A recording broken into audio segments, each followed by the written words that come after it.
took command at the height of the surge of international forces into Afghanistan, oversaw the rapid growth of a fledgling Afghan security force, and worked alongside the Afghan government to overcome crisis points. Today, as General John Allen, commander of the International Security Assistance Force, walks through his headquarters for perhaps the last time before handing over to fellow US Marine General Joe Dunford, he spoke to the NATO channel about the country he found and the country he's leaving. Do you feel that Afghanistan now is a different place than when you arrived? It's very different, actually. I think the security situation is better. In terms of the fighting season last year, the posture of the Taliban with regard to the activity with which they're engaged occurs farther and farther from the population all the time. And the Afghan National Security Forces began to move into the lead. There were challenges in his tenure.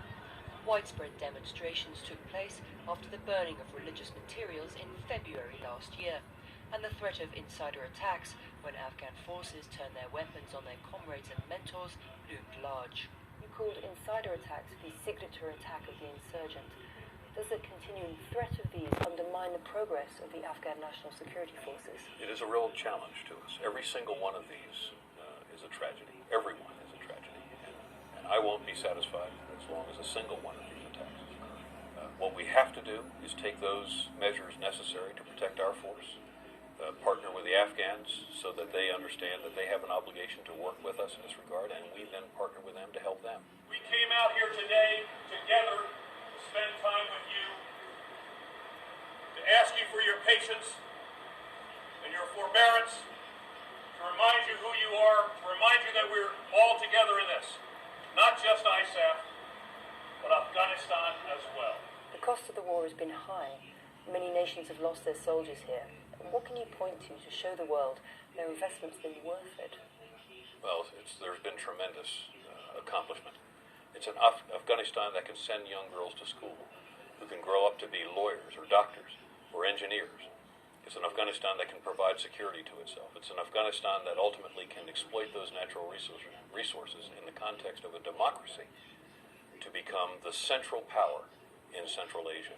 You've served for a lengthy 19 months as commander of ISAF. What have been the most difficult moments for you personally?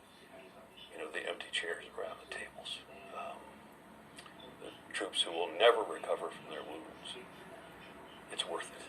And when I talk to the parents, when I write letters home, they have made a difference. They have been successful. It's not just about today, though. They have given Afghanistan a possibility for a bright future.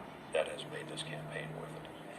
Although there have been significant gains in security, General Allen says it's the Afghan people themselves who will push the country forward into a modern democracy. I tell people there are two sources of wealth in this country.